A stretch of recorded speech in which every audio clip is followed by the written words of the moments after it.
এত পানি কোথা থেকে এলো, প্রশ্ন রুবেল হোসেনের।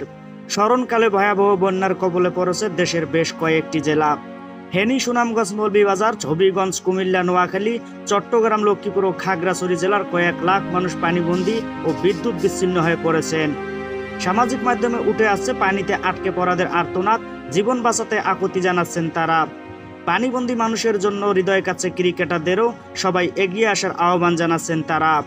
দীর্ঘদিন জাতীয় দলের বাইরে থাকা পেশার রুবেল হোসেন এত পানির উৎস কোথায় এমন প্রশ্ন তুলেছেন। এক পোস্টে তিনি লিখেছেন, এত পানি কোথা থেকে এলো, কেনই বা গভীর রাতে সব গেট খুলে দিল এই অসহায় গরিব দেশ, কি প্রশ্নের উত্তর কোনোদিনই জানবে না, প্রশ্ন রুবেল হোসেনের। এদিকে নিজেরাও যদি ব্যস্ত রয়েছেন ক্রিকেট মাঠে, তৌহিদ হৃদয় ও শরীফুল ইসলাম জাতীয় দলের হয়ে খেলছেন পাকিস্তানে। তবে সোহান বাংলাদেশে আছেন। বন্যার্তদের সহায়তায় আহ্বান জানানো পোস্টে একটি ছবি যুক্ত করেছেন হৃদয় সোহান। যদিও সেই ছবিটি প্রযুক্তি এমআই দিয়ে তৈরি বলে আলোচনা চলছে। পাকিস্তানের বিপক্ষে রাওয়ালপিন্ডিতে প্রথম টেস্টের একাদশে আছেন শরীফুল। প্রথম দিন তিনি দলের হয়ে গুরুত্বপূর্ণ দুটি উইকেট নিয়েছেন, ফিরিয়েছেন শান মাসুদ ও বাবর আজমকে। এরপর রাতে নিজের অফিসিয়াল ফেসবুক পেজে বন্যার্তদের জন্য সহায়তা চেয়ে কোরআনে একটি আয়াত শেয়ার করেন এই বাঁহাতি পেসার। এমন পরিস্থিতিতে নিজেও সরাসরি না থাকলেও পাশে দাঁড়ানোর কথা জানালেন হৃদয়।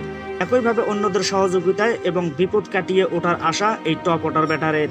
কি লিখবো, কি লেখা উচিত, নিজেকে অসহায় মনে হয় যখন সরাসরি দেশের কোনো দুর্যোগে পাশে থাকতে পারি না। বন্ধুদের পাঠিয়েছি, ওরা মাঠ পর্যায়ে কাজ করবে, তবে আমার কষ্ট লাগছে, যতটুকুই করা হবে তা কি যথেষ্ট? তবুও করতে হবে, সবাইকে এগিয়ে আসতে হবে, শুধু এখন না, পানি নেমে যাওয়ার পর পর্যন্ত বন্যার্তদের পাশে থাকতেই হবে। নৌকা, ওষুধ, বিশুদ্ধ পানি, শুকনো খাবার, যেভাবেই পারেন সাহায্য করেন। ব্যাপার না, আমরা জন্ম থেকে সংগ্রহ করতে জানি, এবারই করব। আল্লাহ যাত্রায় আমাদের রক্ষা করবেন ইনশাআল্লাহ। দুর্যোগ ঘটে গেছে, এখন পুরো বাংলাদেশ মিলে তা মোকাবেলা করার সময়। বসে থাকার সুযোগ নেই, সবাই নিজের সাধ্য মতো এগিয়ে আসি। বন্যা কবলিত মানুষের ছবি দেখে যেন ভাষা হারিয়ে ফেলেছেন নুরুল হাসান সোহান। এই উইকেট রক্ষক ব্যাটার লিখেছেন, এই ছবি দেখার পর নিজের সম্পূর্ণ অসহায় লাগতেছে। আল্লাহ দয়া করে তাদের এই পরিস্থিতিতে সাহায্য করুন।